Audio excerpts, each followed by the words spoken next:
the spot. So they actually told me other people were going to do the talking, but I'll do the talking. And then I introduced a couple of people who are here with us. So if you don't know me, my name is Fifi Cronton. I go professionally by Fibbens. So if it's the same person. I serve as the General Counsel for Southwest Transplant Alliance. And Southwest Transplant Alliance is an organ procurement organization. If you don't know what it is, I didn't know what it was about 7 months ago. I didn't know that organ procurement organizations actually even existed. But an organ procurement organization is actually it's a federally certified and designated organization. It's a non-profit that is tasked with organ donation in almost every part of the United States. There are 56 OPOs, what we call them OPOs. So there's 56 OPOs in the entire United States. Almost everywhere that you are, I should say almost everywhere you are in the United States, you are in a designated service area, or a donor service area. We use those terms interchangeably. My organization, STA, is the designated OPO for the Dallas metropolitan area. Most OPOs are organized around metropolitan statistical areas. So the funny thing is that while we have the Dallas metropolitan statistical area, we don't have Fort Worth. So Fort Worth is covered by another OPO. There are 3 OPOs in Texas, and we are one of the largest, both in Texas and nationwide. Okay. We cover not just the Dallas metropolitan statistical area, but we have other areas such as Corpus Christi, we have Temple, we have Galveston, Beaumont, we have Tyler, Abilene, and over all these communities. We have 9 other communities other than Dallas. Over all these communities, we cover about 10.5 million people, which makes us one of the largest OPOs in the country. We work with about 250 to 280 hospitals.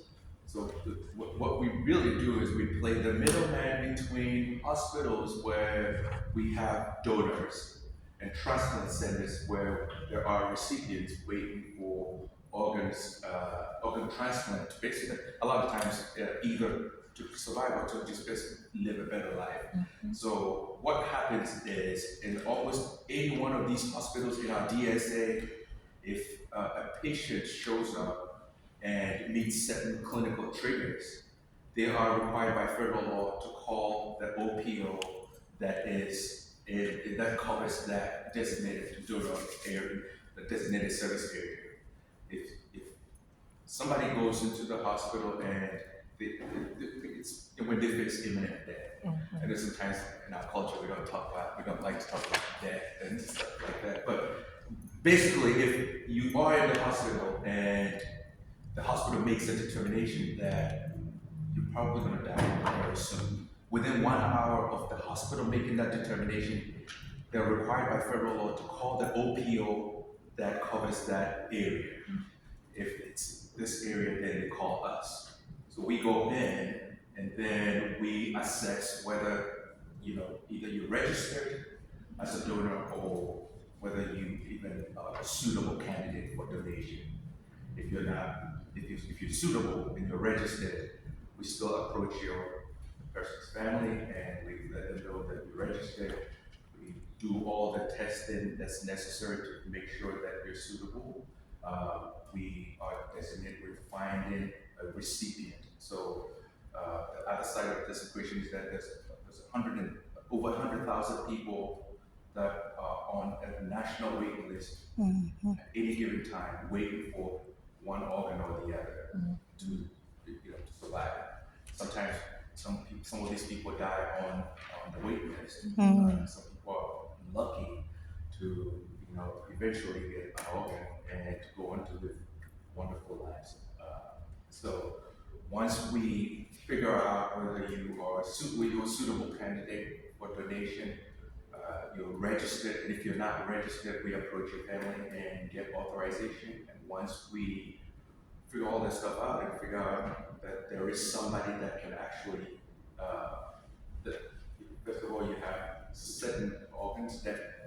donate, and that there's somebody on the wait list that can receive benefit, whose life will be saved by donating that organ. Then we coordinate and recover that organ once. So I don't want to get too technical. So once they've made this determination, and there are two criteria by which they make the determination.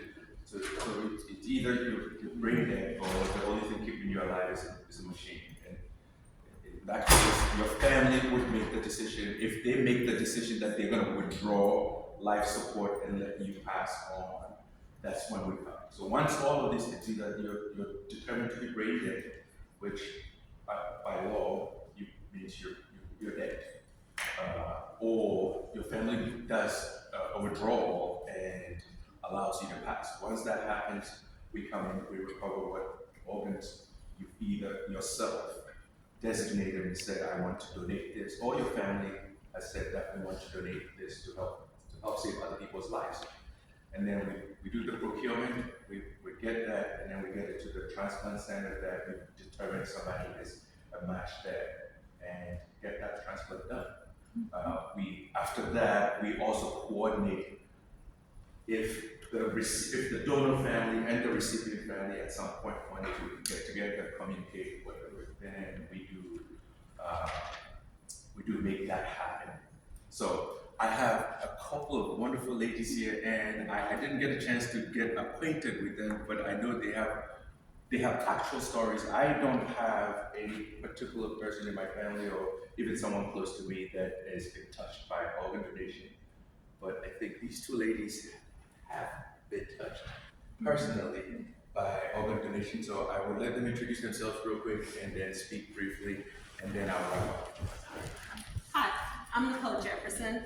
One of the things that I do that I want to come here and talk about is the importance of organ donation. So when I was diagnosed with kidney failure in 2003, and it was random, I just ended up in the hospital and didn't know I had kidney failure. And so in order to get on the list, it takes a lot. And I was told, okay, you'll wait about 5 years before we can probably find you a kidney due to my blood type and all of these things.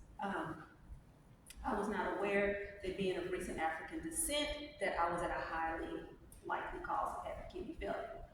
So that was 2003-ish or so when I was told 5 years on the wait list.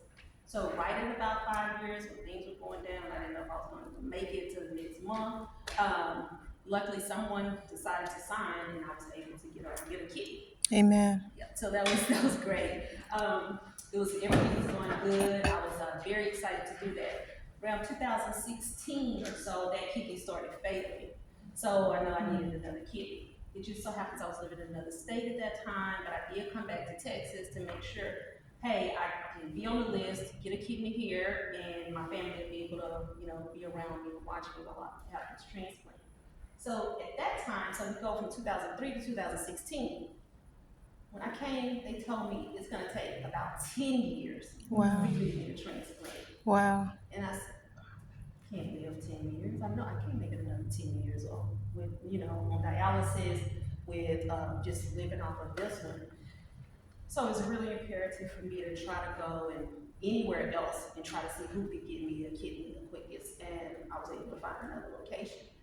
The reason I tell that story is to let you know that in Texas, as Fibbens said, there are 3 OPOs here, which means in every other state it's like 1, if they even have one. So that shows you how big the kidney failure is here. And mainly it's because we have a lot of Black people and things like that. And we have these issues that cause kidney failure in us, mainly diabetes is the #1 cause of kidney failure. Hypertension is the #2 cause of kidney failure. And recently they found a gene that started 400 years ago in Western Africa that has mutated and caused kidney failure. So that's why you see a lot of Black people here with kidney failure. Because of that gene, it's called the APOL1 gene, which I do a lot of studying on and things like that. Actually, as I was explaining to her in April, I have been invited to Ghana to talk about the APOL1. They're meeting with a lot of doctors and things to try to study to see what we can do to try to stop it, see what we can do to, if we can't stop it, to try to just mitigate it. But I just want you guys to know that it is, there's so many myths about kidney donation, but about, organ donation, period. But as I stated, they don't come to you until it's the very end. There's nothing else they can do for you. But it's important, even if it's not on your license, you can just make sure that you tell your family that you want to donate your organs. And so you can't take them with you, which is what I always say. But because of organ donation, because I've had two kidney transplants, I've been able to go on this long when originally I would have died a long time ago. So thank you. Wow. Thank you. Video. Thank you. Thank you for having us. My name is Barbara Patterson, and I'm a volunteer for Southwest Transplant Alliance. I've been volunteering now for about 13 years, so I'm on the donor side. Back in August of 2010, the church that I attended at that time was Crossroads Covenant. We had been praying for different needs, and one of our church members named Tom needed a heart transplant. That ain't nothing for God, so we think. So after a weekend of prayer, my sister, her name is Lois, she came to church, and Tom is sitting to the right of us, and he's crying, and the praise and worship leader is singing, I give myself away. My sister said, Tom is getting ready to get a heart, I can feel it. God is getting ready to bless Tom with a heart. Thursday, the same week, my sister had an aneurysm, and Tom got my sister's heart. So that's how I became a volunteer, because while we were in the hospital, what I loved about Southwest Transplant Alliance is that the care that they showed towards us and our family, like it was just a love relationship. And I knew I had to do something to at least make the community aware of organ donations, especially in the African American community, because we are on the list the longest, but we give the shortest. And then we make a decision to give when it's too late. Like you at the hospital, and mainly it's a particular hospital that my sister went to, which is Charlton. People say, don't go to Charlton. No, you are already in trouble if you are at Charlton. And I'm gonna tell you why. It's something you could have done before you got there. Like us as women and men, when your head starts hurting and there's not an answer for it, you need to see how high your blood pressure is and what your body is doing. Because the first thing that your body will tell you from pain or swelling, that there is a problem. And so I just want to encourage you. My story is probably like no other story, but because God himself did this. And for Tom was, when my sister was 43 years old when she passed away, Tom was 71 when he got her heart. And he was not on a heart transplant list. So how it happened? God still worked miracles. How it will continue to happen, you be the miracle. So thank you for your time and your consideration. Amen.